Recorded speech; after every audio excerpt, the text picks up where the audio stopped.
શ્રી કૃષ્ણકુમારસિંહજી ઉદ્યોગ શાળા ભાવનગર, ધોરણ 12, વિષય સમાજશાસ્ત્ર. વિદ્યાર્થી મિત્રો, આજે આપણે બોર્ડની પરીક્ષા માટેનું ગુજરાત માધ્યમિક અને ઉચ્ચ માધ્યમિક શિક્ષણ બોર્ડ ગાંધીનગર દ્વારા હમણાં જ જે નવી પેપર સ્ટાઇલ જાહેર કરવામાં આવી, તો આજે આપણે એના વિશે સમજવાના છીએ. સમાજશાસ્ત્ર વિષયની અંદર બોર્ડની વાર્ષિક પ્રશ્નપત્રનું સ્વરૂપ કેવું રહેશે, એનું પરિરૂપ કેવું રહેશે, એની આપણે સમજૂતી આમાં મેળવશું. ઉપરાંત બોર્ડ દ્વારા એક મોડેલ પેપર પણ આપવામાં આવ્યું છે, તો એ મોડેલ પેપર કેવું છે એ પણ હું તમને વાંચીને સંભળાવીશ. સાથે જે વિદ્યાર્થી મિત્રો પાર્શલી છે, થોડું જોઈ શકે છે, એ મિત્રો વિડીયોની અંદર આખી PDF મૂકેલી જ છે. તમે સાથે એ જોતા જશો તો તમને પ્રશ્નપત્રના પરિરૂપ વિશેની સમજ વધુ સ્પષ્ટ થતી રહેશે. અને બાકી જે બ્લાઇન્ડ મિત્રો છે એ શ્રવણ દ્વારા સાંભળી અને આ પ્રશ્નપત્રને સમજશે, અને પછી એમના મનમાં જો કાંઈ પ્રશ્ન ઊભા થાય તો તમે મને રૂબરૂ ફોન કરી અને પૂછી શકો છો. તો સૌપ્રથમ આપણે જોઈએ સમાજશાસ્ત્રનું વાર્ષિક પરીક્ષાના પ્રશ્નપત્રનું પરિરૂપ. તો મહત્ત્વના જે 3 સુધારા છે બોર્ડની પરીક્ષાના પેપરની અંદર, તો એમાં પહેલી વાત એ છે કે COVID-19ની પરિસ્થિતિને ધ્યાનમાં રાખી અને ગુજરાત માધ્યમિક અને ઉચ્ચ માધ્યમિક શિક્ષણ બોર્ડ ગાંધીનગર દ્વારા અભ્યાસક્રમની અંદર 30% ઘટાડો કરવામાં આવ્યો છે. અને એ સંદર્ભમાં આપણા સમાજશાસ્ત્ર વિષયની અંદર કુલ 10 પ્રકરણો છે, એમાંથી 3 પ્રકરણ આ વર્ષ પૂરતા બોર્ડની પરીક્ષામાંથી એમાંથી પ્રશ્નો પૂછાવાના નથી. એટલે બાકી રહેતા 7 પ્રકરણોમાંથી તમારે બોર્ડની પરીક્ષાની તૈયારી કરવાની રહેશે. 3 પ્રકરણ આ વખતે જે બોર્ડની પરીક્ષામાંથી રદ કરવામાં આવ્યા છે, એમાં એક પહેલું પ્રકરણ છે ભારતનું વસ્તી વૈવિધ્ય અને રાષ્ટ્રીય એકતા. પછી 5મું પ્રકરણ પરિવર્તનની સામાજિક અને સાંસ્કૃતિક પ્રક્રિયાઓ, અને 8મું પ્રકરણ ભારતમાં પંચાયતી રાજ. તો આ 3 પ્રકરણમાંથી બોર્ડની પરીક્ષામાં પ્રશ્ન પૂછાવાના નથી. આ એક મહત્ત્વનો પહેલો જે સુધારો છે એ. બીજી આપણે વાત કરીએ તો આ વખતે બોર્ડની પરીક્ષાની અંદર હેતુલક્ષી પ્રશ્નો અને 1-2 વાક્યના પ્રશ્નોના ગુણભારની અંદર વધારો કરવામાં આવ્યો છે. હેતુલક્ષી પ્રશ્નોમાં વિકલ્પવાળા પ્રશ્નો જે છે એ 15 માર્ક્સના પ્રશ્નો આ વખતે બોર્ડની પરીક્ષામાં હશે, અને 1-2 વાક્યનામાં પણ 15 પ્રશ્ન બોર્ડની પરીક્ષામાં હશે. એટલે કુલ 30 માર્ક. અત્યાર સુધી એવું હતું કે એમાંથી 10 માર્કના વિકલ્પવાળા અને 10 માર્કના 1-2 વાક્યના પ્રશ્નો પૂછાતા, તો કુલ 20 જ માર્ક હતા. પણ COVID-19ની પરિસ્થિતિને કારણે વિદ્યાર્થીઓ ઉપર માનસિક દબાણ ઓછું આવે એ હેતુસર હેતુલક્ષી પ્રશ્નોની અંદર વધારો કરવામાં આવ્યો છે. એટલે વિકલ્પવાળા 15 અને 1-2 વાક્યના 15, તો એમ કરીએ અને કુલ 30 માર્ક્સના પ્રશ્નો એ ટૂંકાણ પ્રશ્નો છે એ પૂછાશે.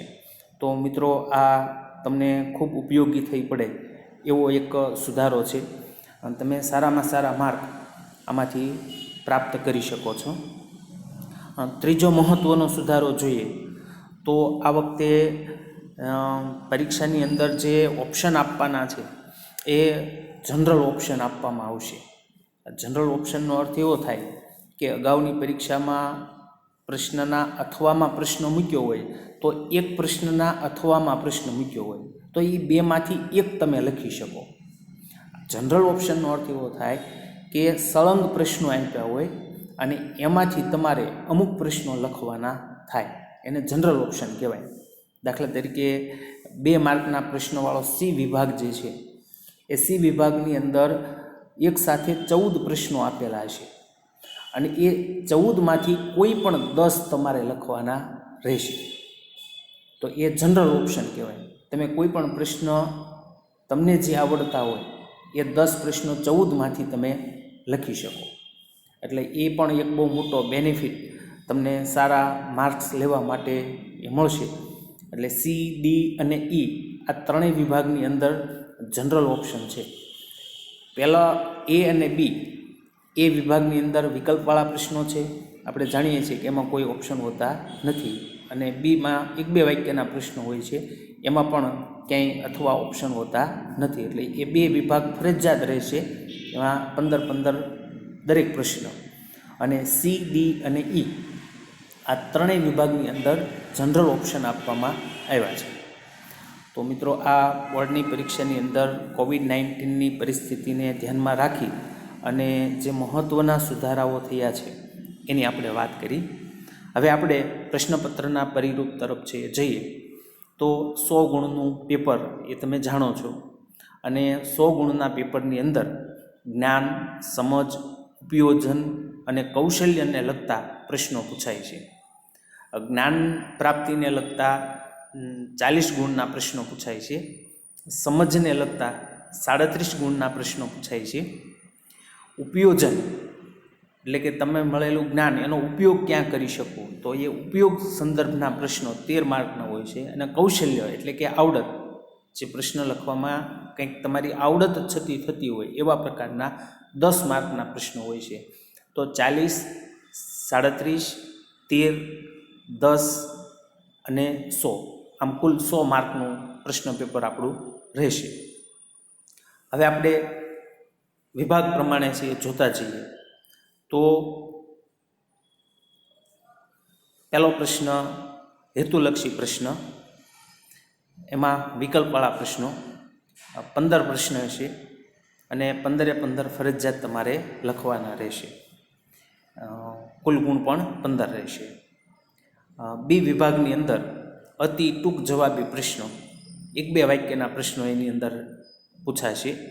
એ પણ 15 પ્રશ્ન હશે અને એમાં પણ કોઈ વિકલ્પ હશે નહીં. એટલે 15 ફરજિયાત હશે અને એના ગુણ પણ 15 હશે. તો પહેલો અને બીજો એ અને બી, આમ બે 15 માર્કના, એટલે કુલ 30 માર્કના એ અને બી વિભાગની અંદર સમાવેશ થશે. હવે આવે છે ટૂંક જવાબી પ્રશ્નો, જે 2 માર્કના પ્રશ્નો હોય છે. કુલ પ્રશ્નો તમારે 10 લખવાના એની અંદર હોય છે. અને આપણે અગાઉ કીધું એમ કે જનરલ વિકલ્પ સાથે કુલ 14 પ્રશ્નો પૂછાય છે. 14માંથી તમારે કોઈ પણ 10 પસંદ કરીને લખવાના રહેશે. એકના 2 માર્ક, તો એમ કુલ 20 માર્કના પ્રશ્નો, 1-2 ટૂંક જવાબી પ્રશ્નો, 2 માર્કવાળા પ્રશ્નો પૂછાય છે. ટૂંકનોંધ સ્વરૂપના પ્રશ્નો આપણે જોઈએ, લાંબા પ્રશ્નો, તો એ પણ ડી વિભાગની અંદર એ પ્રશ્નો ટૂંકનોંધ સ્વરૂપના પૂછાય છે, લાંબા પ્રશ્ન. એમાં પણ 14 પ્રશ્નો પૂછાય છે અને 14માંથી કોઈ પણ 10 પ્રશ્નો તમારે એની અંદર પસંદ કરી અને લખવાના રહેશે. એક પ્રશ્નના 3 માર્ક્સ એમના હોય છે અને 10 પ્રશ્ન એટલે 30 માર્ક એ ટૂંકનોંધ સ્વરૂપના પ્રશ્નો ડી વિભાગમાં છે એ થશે. અને 5મો વિભાગ એટલે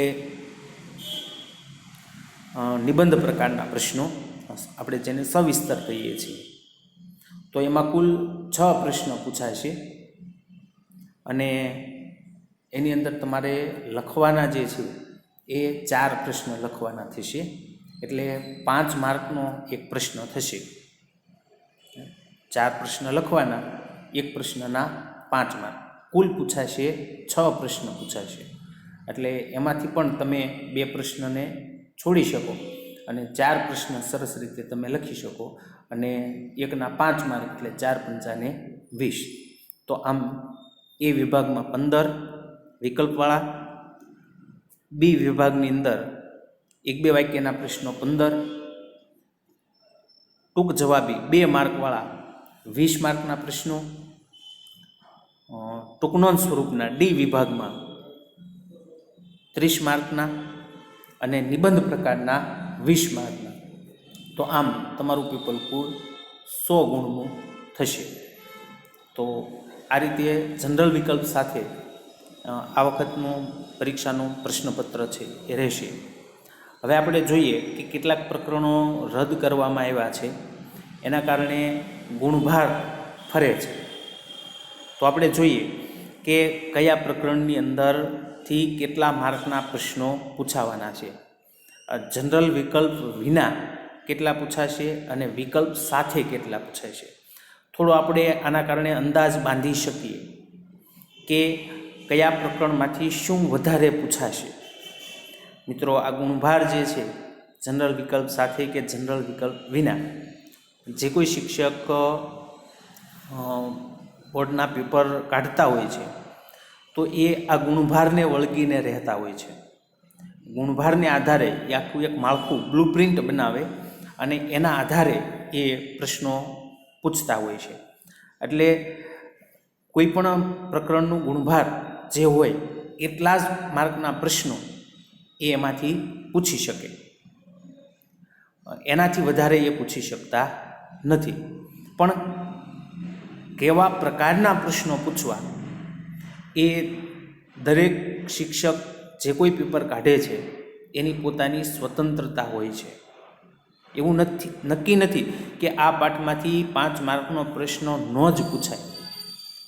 આપણે જે અભ્યાસક્રમની અંદર આ વખતે બોર્ડની પરીક્ષાની અંદર જેટલા પ્રકરણો છે એમાં દરેકનું વેઇટેજ 10 માર્કથી ઉપરનું છે.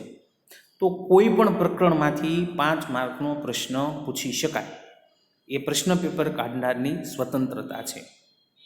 પણ આપણે થોડોક અંદાજ માર્કને આધારે કાઢી શકશું, તો એની પણ હું તમને સાથે વાત કરતો જઈશ. સૌથી પહેલાં આપણે વાત કરી હતી કે અભ્યાસક્રમમાં જે 30% ઘટાડો છે પરીક્ષા માટે જ, તો એની અંદર 1લું, 5મું અને 8મું આ 3 પ્રકરણ રદ કર્યા છે. એટલે એ ત્રણેય પ્રકરણનો જે ગુણભાર છે એ બાકીના પ્રકરણને ફાળવવામાં આવ્યો છે.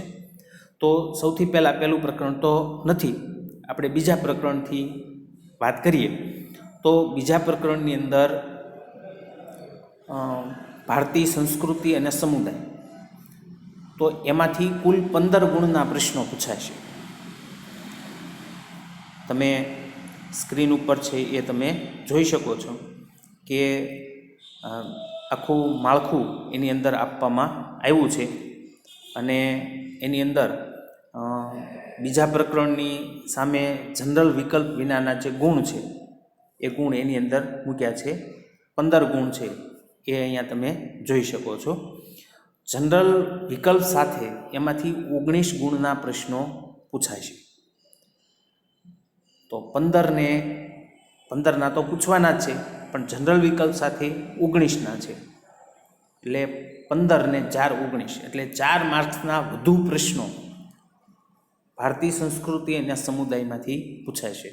એનો મતલબ એવો થાય, આપણે એવો અંદાજ કાઢી શકીએ કે આ પ્રકરણમાંથી એક ટૂંકનોંધ સ્વરૂપનો પ્રશ્ન વધુ પૂછાઈ શકે. એટલે એ રીતે તમારે આ પ્રકરણની તૈયારી કરવાની રહેશે. એક તો પૂછાશે જ, પણ એક વધારે, એટલે 2 પ્રકારના ટૂંકનોંધ સ્વરૂપના પ્રશ્નો પૂછાય એવી શક્યતાઓ એમાંથી રહે. જો 5 માર્કનો પ્રશ્ન પૂછાય તો એ શક્યતા ઘટી જાય, પણ જો 5 માર્કનો પ્રશ્ન ન પૂછાય તો 3 માર્કના પ્રશ્નો પૂછાવાની શક્યતા વધુ રહે અને એ 2 પ્રશ્ન પૂછાય. પ્રકરણ 3, અનુસૂચિત જાતિ, અનુસૂચિત જનજાતિ અને અન્ય પછાત વર્ગો. તો અહીંયા તમે જોઈ શકો છો કે જનરલ વિકલ્પ વિના કુલ 12 ગુણ એની અંદર મૂકેલા છે. આ પ્રકરણમાંથી, ત્રીજા પ્રકરણમાંથી બોર્ડની પરીક્ષામાં કુલ 12 ગુણના પ્રશ્નો પૂછાવાના છે, પણ જનરલ વિકલ્પ સાથે 14 ગુણના પ્રશ્નો પૂછાશે. એટલે કે 12, 13 અને 14 2 માર્ક વધારે. સંભાવના રહેશે કે આમાંથી 2 માર્ક્સના પ્રશ્નો એક વધારે પૂછાવાની શક્યતા રહેલી છે. આપણે માર્કના આધારે આવું થોડું અનુમાન કરી શકીએ. આ જ પ્રમાણે હશે એવું આપણે કહેતા નથી, પણ તમને પ્રશ્નો કઈ રીતે તૈયાર કરવા એનું થોડું માર્ગદર્શન મળે એટલે આપણે અંદાજ બાંધીએ છીએ. તૈયારી તો તમારે બધી જ 100% કરવાની છે, પણ થોડો વધુ ભાર આ રીતે તમારે આ પ્રકરણોની અંદર આપવાનો રહેશે. ચોથું પ્રકરણ સ્ત્રી સશક્તિકરણ. આ પ્રકરણમાંથી જનરલ વિકલ્પ વિના 14 ગુણના પ્રશ્નો પૂછાવાના છે અને જનરલ વિકલ્પ સાથે 19 ગુણના પ્રશ્નો પૂછાવાના છે. એનો મતલબ એવો થાય કે આમાં પણ 3 માર્ક્સની એક ટૂંક નોંધ વધુ પૂછાશે. એક તો હશે જ, ઉપરાંત એક વધારે પૂછાવાની શક્યતા પણ રહેલી છે. અને જો 3 માર્કની ન પૂછાય તો 2 માર્કમાંય પૂછી શકાય એવું પણ બની શકે. પણ સંભાવના એવી દેખાય છે કે જો 5 માર્કનો પ્રશ્ન આમાંથી ન હોય તો ટૂંક નોંધ વધારે પૂછાઈ શકે છે. 5મું પ્રકરણ રદ છે. 6થું પ્રકરણ આપણે જોઈએ સમૂહ સંચારના માધ્યમો અને સમાજ. એમાં પણ જનરલ વિકલ્પ વિના કુલ 15 ગુણના પ્રશ્નો એની અંદરથી પૂછાવાના છે અને જનરલ વિકલ્પ સાથે 19 માર્કના પ્રશ્નો એની અંદર પૂછાશે. એટલે એમાં પણ એક ટૂંક નોંધ સ્વરૂપનો પ્રશ્ન અથવા 5 માર્કનો પ્રશ્ન પણ આમાંથી ઘણી બધી વખત પૂછાય છે. તો 5 માર્ક સવિસ્તર સ્વરૂપનો પ્રશ્ન પણ પૂછાવાની શક્યતા એની અંદર રહેલી છે. 7મું પ્રકરણ સામાજિક આંદોલન, જે ત્યારે આપણે શરૂ છે, તો એની અંદર કુલ 14 માર્ક્સના પ્રશ્નો જનરલ વિકલ્પ વિના પૂછાવાના છે અને જનરલ વિકલ્પ સાથે 19 ગુણના પ્રશ્નો પૂછાવાના છે. આપણે સામાજિક આંદોલનમાં આંદોલનો જોઈએ છીએ તો કોઈ પણ 2 આંદોલનો અથવા સ્વચ્છતા આંદોલન એના વિશે પ્રશ્ન આમાંથી પૂછાઈ શકે. પ્રકરણ એ ખૂબ અગત્યનું આ માટે બની રહેશે. 9મું પ્રકરણ, 8મું રદ છે. 9મું પ્રકરણ સામાજિક ધોરણભંગ, બાળ અપરાધ અને યુવા આજંપ. જનરલ વિકલ્પ વિના એમાંથી 15 ગુણના પ્રશ્નો પૂછાય છે અને જનરલ વિકલ્પ સાથે 20 ગુણના છે. એટલે એમાં 5 ગુણનો ડિફરન્સ છે. સંભાવનાઓ એવી રહેલી છે કે આમાંથી 5 માર્કના પ્રશ્નો વધારે પૂછાય. આપણે 5 ગુણના વિભાગમાં 4 પ્રશ્નો લખવાના છે અને 6 પૂછાવાના છે. તો થોડી એવી સંભાવના રહે કે આ પ્રકરણમાંથી એક વધારે પ્રશ્ન 5 માર્કનો પૂછાઈ શકે. એવી જ રીતે આની પછીનું જે પ્રકરણ છે એમાં સેમ સ્થિતિ જ છે. સામાજિક સમસ્યાઓ, એમાં પણ કુલ જનરલ વિકલ્પ વિના 15 ગુણના પ્રશ્નો છે અને જનરલ વિકલ્પ સાથે 20 ગુણના પ્રશ્નો છે. એટલે 9મું અને 10મું પ્રકરણ, આ 2 પ્રકરણો સવિસ્તર સ્વરૂપના પ્રશ્નો માટે તમારે ખાસ સારામાં સારી રીતે તૈયાર કરવાના રહેશે. અને જનરલ વિકલ્પ છે એટલે આ 2 પ્રકરણો જો તમે સરસ રીતે તૈયાર કરશો તો સંભવ છે કે તમે અગાઉનામાંથી એકાદો પ્રશ્ન તમે છોડી અને આના 2 પ્રશ્નો તમે લખી શકો. એટલે 9મું અને 10મું પ્રકરણ એને તમારે ખૂબ જ વ્યવસ્થિત રીતે સવિસ્તાર 5 માર્કના પ્રશ્નો માટે તમારે તૈયાર કરવાનું રહેશે. બરાબર. સમજ આપણે એવી રાખવાની કે આપણે એવું નથી કે આમાંથી જ પૂછાય. બરાબર. તૈયારની સ્પષ્ટતા આપણે આગળ કરી દીધી છે કે ગુણભાર જે આપેલો છે એનાથી બહાર કોઈ પ્રશ્ન પેપર કાઢનાર જઈ શકતો નથી. 15 ગુણના પ્રશ્નો છે, માનો કે 10મા પાઠમાંથી, તો એમાંથી એ 15 ગુણના જ પ્રશ્નો પૂછી શકે. જનરલ વિકલ્પ સાથે 20 ગુણ છે તો એ 20 ગુણના જ પ્રશ્નો એમાંથી પૂછી શકે. એમાંથી 22-23 માર્કના પ્રશ્નો પૂછાય નહીં. બરાબર. એટલે ગુણભારને વળગી રહેવાનું છે, પણ શેમાંથી શું પૂછવું એ પ્રશ્ન પેપર કાઢનાર વ્યક્તિ જે છે એ પોતે નક્કી કરે. એટલે થોડો અંદાજ આપણે કાઢ્યો છે અને એના આધારે તમારે પરીક્ષાની બરાબર રીતે તૈયારી કરવાની છે. જે પ્રકરણો એવા છે કે જેનો ગુણભાર ખૂબ વધારે છે એવા પ્રકરણોની ખૂબ વ્યવસ્થિત રીતે તૈયારી કરવાની છે. વધુ ગુણભારવાળા જે પ્રકરણો છે એમાં 20-20 માર્કના 2 પ્રકરણો છે, 9મું અને 10મું, છેલ્લા 2 પ્રકરણો. એ ઉપરાંત 19 માર્કવાળા 7મું, 6થું, 4થું અને 2જું, એ બધા 19 માર્કવાળા છે. એટલે તમે ગુણભારને આધારે તૈયારી કરશો તો તમને એમાં વધારે પ્રમાણની અંદર સરળતા રહેશે. તો મિત્રો અહીંયા આપણે પ્રકરણ દીઠ ગુણભાર વિશેની વાત પૂર્ણ કરીએ છીએ. માળખું આપણે જોઈ ગયા છીએ, છતાં એક વખત ફરીવાર રિપીટ કરીએ તો 1 થી 15 પ્રશ્નો એ વિકલ્પવાળા પ્રશ્નો હશે. 4 વિકલ્પ આપેલા હશે અને એમાંથી તમારે યોગ્યની પસંદગી કરી અને લખવાનો રહેશે. દરેકનો 1 ગુણ છે અને કુલ 15 ગુણ છે. 16 થી 30 પ્રશ્ન નીચેના પ્રશ્નોના 1-2 વાક્યમાં જવાબ લખો. દરેકનો 1 ગુણ અને એ પણ 15 માર્ક્સનો પ્રશ્ન. વિભાગ સી 31 થી 44 એટલે કે કુલ 14 પ્રશ્નો એની અંદર રહેશે. દરેક પ્રશ્નનો 2 ગુણ છે અને એમાંથી તમારે 10 પ્રશ્ન લખવાના છે. સી વિભાગના કુલ ગુણ 20 રહેશે. ડી વિભાગની અંદર 45 થી 58ના ક્રમના પ્રશ્નો છે. કુલ 14 પ્રશ્ન એની અંદર હશે, જેમાંથી તમારે 10 લખવાના રહેશે. પ્રત્યેકના 3 ગુણ છે, એટલે કુલ 30 માર્ક્સના પ્રશ્નો ડી વિભાગની અંદર પૂછાય છે. અને છેલ્લો વિભાગ સવિસ્તર નિબંધ પ્રકારના પ્રશ્નો. પ્રશ્ન ક્રમાંક 59 થી 64 પ્રશ્ન ક્રમાંક રહેશે. કુલ 6 પ્રશ્ન એની અંદર પૂછાશે, જેમાંથી તમારે 4 પ્રશ્ન લખવાના રહેશે અને એના કુલ ગુણ 20 થશે. આમ કુલ 100 ગુણના પ્રશ્નો છે એ નું આખું પ્રશ્નપત્ર રહેશે. ઉપરાંત આપણે અગાઉ જે વાત કરી કે જે 30% ઘટાડો થયો છે, તો એવા 3 પ્રકરણોમાંથી કોઈ પણ પ્રશ્ન બોર્ડની પરીક્ષામાં પૂછાશે નહીં. હવે આપણે જોઈએ, બોર્ડ દ્વારા એક નમૂનાનું પ્રશ્ન પેપર આપવામાં આવ્યું છે. એ પ્રશ્ન પેપર કેવું છે એ હું તમને વાંચી સંભળાવું છું. આ માત્ર નમૂનો છે. આ પ્રશ્ન પૂછાશે, પ્રશ્નપત્ર હશે એવું નથી. આમાંથી કેટલાક પ્રશ્નો પૂછાઈ પણ શકે અને ન પણ પૂછાય, પણ એક નમૂનાનું પેપર છે. તો આપણે એ નમૂનાનું પ્રશ્ન પેપર છે એ જોઈએ. જે પ્રકરણો આપણે ચાલ્યા છે, તો એમાં જે વિકલ્પવાળા પ્રશ્નો અને 1-2 વાક્યના છે એ થોડું આપણે સોલ્વ પણ કરતા જઈશું, એટલે તમને ખ્યાલ આવે કે કેવા પ્રકારના પ્રશ્નો છે, એમાં શું જવાબ છે. આપણે ઓનલાઈન આ બધા યુટ્યુબ ઉપર મારી શાળા KKBS યુટ્યુબ ચેનલ ઉપર આપણે દરેક પ્રકરણની સમજૂતી મૂકી છે.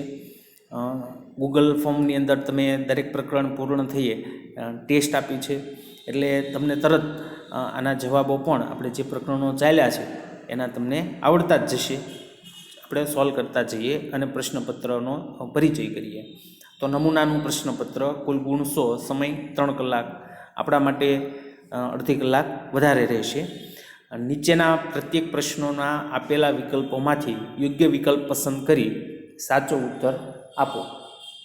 તો પહેલો પ્રશ્ન છે, ભારતીય સંસ્કૃતિનો દૃષ્ટિકોણ કેવો છે?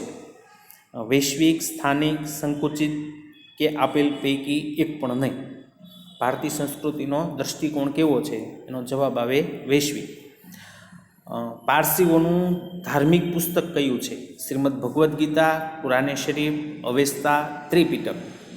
તો તમે જાણો છો એનો જવાબ, કારણ કે આપણે ભણ્યા છીએ. એનો જવાબ છે અવેસ્તા. તો પહેલા પ્રશ્નનો જવાબ છે વૈશ્વિક, બીજામાં જવાબ આવે છે અવેસ્તા. પ્રશ્ન 3, અનુસૂચિત જાતિનું સૌથી વધુ પ્રમાણ કયા રાજ્યમાં છે? તો એના જવાબમાં આવે છે પંજાબ.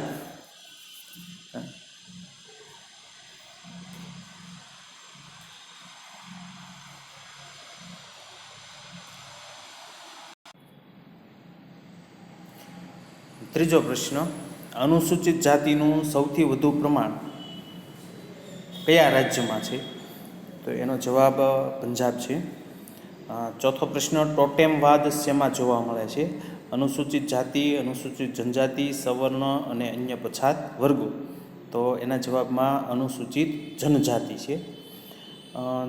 પાંચમો પ્રશ્ન, ચિરંજીવી યોજના કયા પ્રકારની યોજના છે? એ શિક્ષણ, બી આર્થિક, સી આરોગ્ય અને પરિવાર કલ્યાણ અને ડી સામાજિક ન્યાય અને અધિકારિતા. તો એમાં સી ઓપ્શન આરોગ્ય અને પરિવાર કલ્યાણ જવાબ છે. છઠ્ઠો પ્રશ્ન છે, મહિલા સશક્તિકરણના લક્ષણો કોણે આપ્યા છે? એ મહાત્મા ગાંધી, બી સ્વામી વિવેકાનંદ, સી ડૉક્ટર ચંદ્રિકા રાવલ અને ડી આપેલ પૈકી એક પણ નહીં. તો એનો જવાબમાં સી ડૉક્ટર ચંદ્રિકાબેન રાવલ છે. 7મો પ્રશ્ન, ભારતમાં મોબાઈલ સેવાનો પ્રારંભ ક્યારે થયો? એ 15 ઓગસ્ટ 1995, બી 15 ઓગસ્ટ 1985, સી 15 ઓગસ્ટ 1975 અને ડી 15 ઓગસ્ટ 2005. તો એનો સાચો જવાબ એ છે 15 ઓગસ્ટ 1995. 8મો પ્રશ્ન, ચલચિત્રની ટેકનોલોજીની શોધ કોણે કરી હતી? A Gutenberg, B Marconi, C Thomas Alva Edison અને ડી જ્યોર્જ ઇસ્ટમેન. તો એનો સાચો option C Thomas Alva Edison. 9મો પ્રશ્ન, ગુજરાતમાં સુધારાવાદી આંદોલન કોણે ચલાવ્યું? એ રાજારામ મોહન રાય, બી કવિ નર્મદ, સી કરસનદાસ મૂળજી અને ડી મહર્ષિ કર્વે. એનો સાચો જવાબ છે બી કવિ નર્મદ. 10મો પ્રશ્ન છે, કયા પ્રકારનું આંદોલન નૈતિકતા સાથે જોડાયેલું હોય છે? એ વિરોધાત્મક સામાજિક આંદોલન, બી ક્રાંતિકારી સામાજિક આંદોલન, સી સુધારાવાદી સામાજિક આંદોલન અને ડી પ્રતિરોધાત્મક સામાજિક આંદોલન. તો એનો સાચો જવાબ સી સુધારાવાદી સામાજિક આંદોલન. 11મો પ્રશ્ન છે, ઘરેલું હિંસા અધિનિયમ ક્યારે અમલમાં આવ્યું? એ 2004, બી 2005, સી 2006 અને ડી 2007. તો એનો સાચો ઓપ્શન જવાબ બી ઈસવીસન 2005. ત્યાર પછી 12, 13 અને 14મો પ્રશ્ન છે, 15 પ્રશ્ન છે એ આપણે જે ચલાવવાના બાકી છે, પણ આપણે જોઈ જઈએ. 12મો પ્રશ્ન, કયા સમાજશાસ્ત્રી ધોરણભંગને સમાજ દ્વારા સ્વીકારેલ નિયમોના ભંગ તરીકે ઓળખે છે? તો એનો જવાબ છે રોબર્ટ મર્ટન. 13મો પ્રશ્ન છે, એઇડ્સની સમસ્યામાં ભારત વિશ્વમાં કેટલામું સ્થાન ધરાવે છે? તો એનો સાચો જવાબ છે 3જું સ્થાન.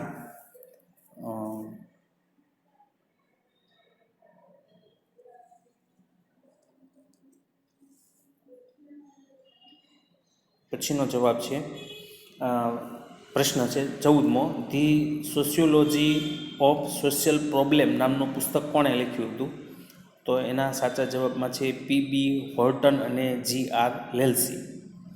અને 15મો પ્રશ્ન, HIV ગ્રસ્ત પીડિતોની સંખ્યામાં કયો દેશ પ્રથમ નંબરનું સ્થાન ધરાવે છે? તો એનો જવાબ છે દક્ષિણ આફ્રિકા. તો આટલો એ વિભાગ 15 પ્રશ્નો 15 માર્ક. બી વિભાગ આપણે જોઈએ, નીચેના પ્રશ્નોના એક વાક્યમાં જવાબ આપો, દરેકનો 1 ગુણ, કુલ 15 પ્રશ્નો. જે પ્રકરણો આપણે ચાલી ગયા છે તો એના જવાબ હું સાથે આપતો જઈશ. બાકીના આપણે ભણશું ત્યારે પાછા આપણે એની વાત કરતા જઈશું. 16મો પ્રશ્ન, લોક સંસ્કૃતિના અંગો કયા કયા છે? તો પ્રકરણ આપણે ભણી ગયા છીએ, લોકજીવન, લોકકલા અને કસબ. 17મો પ્રશ્ન, હિન્દુ ધર્મના કયા 3 મહત્ત્વના સિદ્ધાંતો છે? તો એમાં ધર્મ, કર્મ અને મોક્ષ. 18મો પ્રશ્ન, પછાતપણાનો અર્થ આપો. તો સામાજિક, શૈક્ષણિક અને આર્થિક રીતે પછાત હોય એને પછાતપણું કહેવાય. 19મો પ્રશ્ન, કઈ આદિજાતિઓ સભ્ય સમાજના લોકો સાથે પણ વસવાટ કરે છે? તો એના જવાબમાં સંથાલ, ભૂમિજ અને ભીલ. ત્યાર પછી 20મો પ્રશ્ન, લિંગ પ્રમાણ એટલે શું? તો દર 1000 પુરુષોએ સ્ત્રીઓનું પ્રમાણ, એને લિંગ પ્રમાણ કહેવાય. 21મો પ્રશ્ન, ભારતના બંધારણની મુખ્ય 3 બાબતો જણાવો. તો 3 બાબતોમાં પહેલું છે મહિલા અને પુરુષોને સમાનતાનો અધિકાર. બીજી બાબત એમાં છે મહિલા પુરુષ લિંગભેદ સામે પ્રતિબંધ. અને ત્રીજી બાબત છે રોજગારીની તકોમાં સમાનતા. તો ભારતના બંધારણની આ 3 મુખ્ય બાબતો છે. 22મો પ્રશ્ન, પીટીઆઈનું પૂરું નામ જણાવો. Press Trust of India. 23મો પ્રશ્ન, ઇન્ટરનેટ સર્વર કોને કહે છે? તો ઇન્ટરનેટ પર માહિતી કે સેવા આપતા કમ્પ્યુટરને ઇન્ટરનેટ સર્વર કહે છે. ત્યાર પછીનો પ્રશ્ન 24મો, આંદોલનનો ઉદ્દેશ જણાવો. તો પ્રવર્તમાન સમાજ વ્યવસ્થામાં પરિવર્તન અથવા ફેરફાર એ આંદોલનનો મુખ્ય ઉદ્દેશ હોય છે. ત્યાર પછીનો પ્રશ્ન 25મો પ્રશ્ન, સમાજમાં કયા 2 પ્રકારના સમૂહ હોય છે? એક રૂઢિવાદી અને બે આધુનિકતાવાદી, આમ બે પ્રકારના સમૂહો હોય છે. તો મિત્રો અહીંયા સુધીના પ્રશ્નોના પ્રકરણો આપણે અભ્યાસક્રમમાં ચલાવ્યા છે, એટલે એને જવાબ સાથે જોતાઈ ગયા. હવે માત્ર આપણે દરેક વિભાગમાં પ્રશ્નો જ જોઈશું. તો 27મો પ્રશ્ન છે, સમાજમાં ધોરણભંગ ક્યારે થાય છે? 26મો પ્રશ્ન એક રહી ગયો છે, રિમાન્ડ હોમ એટલે શું? 27મો, સમાજમાં ધોરણભંગ ક્યારે થાય છે? 28મો પ્રશ્ન, અપરાધી વર્તન કોને કહેવાય? 29મો પ્રશ્ન, ઓનર કિલિંગ કોને કહેવાય? અને 30મો પ્રશ્ન, એનોમીની પરિસ્થિતિ એટલે શું? તો મિત્રો અહીંયા બે વિભાગમાં 1-2 વાક્યના 15 પ્રશ્નો પૂર્ણ થાય છે. હવે વિભાગ સી, નીચેના પ્રશ્નોમાંથી કોઈ પણ 10 પ્રશ્ન ટૂંકમાં જવાબ આપો. 10 પ્રશ્નોના ટૂંકમાં જવાબ આપો, દરેકના 2 ગુણ. એની અંદર કુલ 14 પ્રશ્નો છે. 14માંથી તમારે 10 લખવાના છે. પ્રશ્નો હું તમને વાંચી સંભળાવું છું. 31મો પ્રશ્ન, લોક સંસ્કૃતિના ઉદાહરણ દર્શાવો. 32મો, પારસી સમુદાયની સમજૂતી આપો. 33મો, જાદુના પ્રકારો જણાવો. 34મો, મહિલા સશક્તિકરણની વ્યાખ્યા આપો. 35મો, ગાંધીજીએ મહિલા સશક્તિકરણનું સામાજિક મહત્ત્વ કઈ રીતે સમજાવ્યું હતું? 36મો, પારસ્પરિક સંચાર કોને કહેવાય? 37મો, ટેલિવિઝન શાથી પ્રભાવશાળી માધ્યમ ગણાય છે? 38, સામાજિક આંદોલન કઈ રીતે જન્મે છે? 39, સુધારાવાદી સામાજિક આંદોલન કયું કાર્ય કરે છે? 40મો પ્રશ્ન, પ્રોબેશન એટલે શું? 41મો, બાળ અપરાધની વ્યાખ્યા લખો. 42મો, એઇડ્સ કેવી રીતે ફેલાય છે? 43, અસમાન જાતિ પ્રમાણ એટલે શું? 44, ભારતની કોઈ પણ 4 આદિમ જાતિઓના નામ આપો. વિભાગ ડી, નીચે આપેલા પ્રશ્નોમાંથી કોઈ પણ 10 પ્રશ્નોના મુદ્દાસર જવાબ લખો. દરેકના 3 ગુણ, કુલ 30 ગુણ, જેમાંથી તમારે 10 પ્રશ્નો લખવાના રહેશે. 45મો પ્રશ્ન, આદિવાસી કલા સંસ્કૃતિની સમજૂતી આપો. 46મો પ્રશ્ન, બૌદ્ધ સમુદાયની સમજૂતી આપો. 47મો પ્રશ્ન, અનુસૂચિત જાતિની બંધારણીય જોગવાઈઓ જણાવો. 48મો પ્રશ્ન, અન્ય પછાત વર્ગ વિશે નોંધ લખો. 49મો પ્રશ્ન, મહિલા સશક્તિકરણના લક્ષણો જણાવો. 50મો પ્રશ્ન, ગુજરાતમાં મહિલાઓ માટેની સામાજિક કલ્યાણના હેતુઓની યોજનાઓ જણાવો. 51મો પ્રશ્ન, પરંપરાગત સંચાર માધ્યમોનો ટૂંકો પરિચય આપો. 52મો પ્રશ્ન, સંચાર માધ્યમોની સમાજ જીવન પર અસરો જણાવો. 53મો પ્રશ્ન, સ્વચ્છતા અભિયાન વિગતે સમજાવો. 54મો પ્રશ્ન, બોસ્ટલ શાળાઓ વિશે ટૂંક નોંધ લખો. 55મો પ્રશ્ન, ટૂંક નોંધ લખો, બાળ અદાલત. 56મો પ્રશ્ન, એઇડ્સ નિયંત્રણ કઈ રીતે કરી શકાય સ્પષ્ટ કરો. 57મો પ્રશ્ન, અસમાન જાતિ પ્રમાણની સમસ્યાની વિપરીત અસરો જણાવો. 58મો પ્રશ્ન, પ્રતિરોધાત્મક સામાજિક આંદોલન વિશે માહિતી આપો. ત્યાર પછીનો વિભાગ ઈ, નીચે આપેલા પ્રશ્નોમાંથી કોઈ પણ 4 પ્રશ્નોના સવિસ્તર ઉત્તર આપો. દરેકના 5 ગુણ, કુલ ગુણ 20. 6 પ્રશ્ન આપ્યા છે, એમાંથી તમારે 4ના જવાબ લખવાના રહેશે. 59મો પ્રશ્ન, શહેર સમુદાયના લક્ષણો સમજાવો. 60મો, ભારતમાં મહિલા સશક્તિકરણ માટેની શૈક્ષણિક અને આર્થિક કાર્યક્રમોની જાણકારી આપો. 61મો પ્રશ્ન, મુદ્રિત માધ્યમોની સમજૂતી આપો. 62મો પ્રશ્ન, સુધારાવાદી સામાજિક આંદોલન અને ક્રાંતિકારી સામાજિક આંદોલન વચ્ચેનો તફાવત સ્પષ્ટ કરો. 63મો પ્રશ્ન, યુવા અજંપાનો અર્થ સ્પષ્ટ કરી તેના કારણો સમજાવો. અને 64મો પ્રશ્ન, એઇડ્સના કારણોની છણાવટ કરો. તો આમ આ નમૂનાનું પ્રશ્નપત્ર છે. આજ પ્રશ્નપત્ર રહેશે એવું નથી મિત્રો, એની સ્પષ્ટતા આપણે અગાઉ કરી છે, પણ આવા પ્રકારનું પ્રશ્નપત્ર રહેશે. ગુણભારને ધ્યાનમાં રાખી અને તમારે દરેક પ્રકરણની તૈયારી કરવાની રહેશે. ઉપરાંત જે પ્રકરણની અંદર મુદ્દા આધારિત પ્રશ્નો છે એમાં એક પણ મુદ્દા આધારિત પ્રશ્ન એ મુદ્દા પાકા બધાના કરવાના છે, ચૂકાઈ ન જવો જોઈએ. તો દરેક પ્રકરણની અંદર મુદ્દા આધારિત પ્રશ્નોના દરેક મુદ્દા બરાબર રીતે તૈયાર કરવાના અને આ પરીક્ષાનું પરિરૂપ બરાબર સમજવાનું. આ વિડીયો આપણી ચેનલ મારી શાળા KKBS ઉપર ઉપલબ્ધ જ છે. તમે ગમે ત્યારે ગમે એટલી વાર એને જોઈ શકશો. તો પરિરૂપને ધ્યાનમાં રાખી અને પરીક્ષાની બરાબર તૈયારી કરજો. કાંઈ અસમજણ, વધારે સ્પષ્ટતા જે કાંઈ હોય તમે મને રૂબરૂ ફોન કરી અને પૂછી શકો છો. તો મિત્રો, અહીંયા આ નવી પેપર સ્ટાઇલ બાબતની વાત આપણે પૂર્ણ કરીએ છીએ.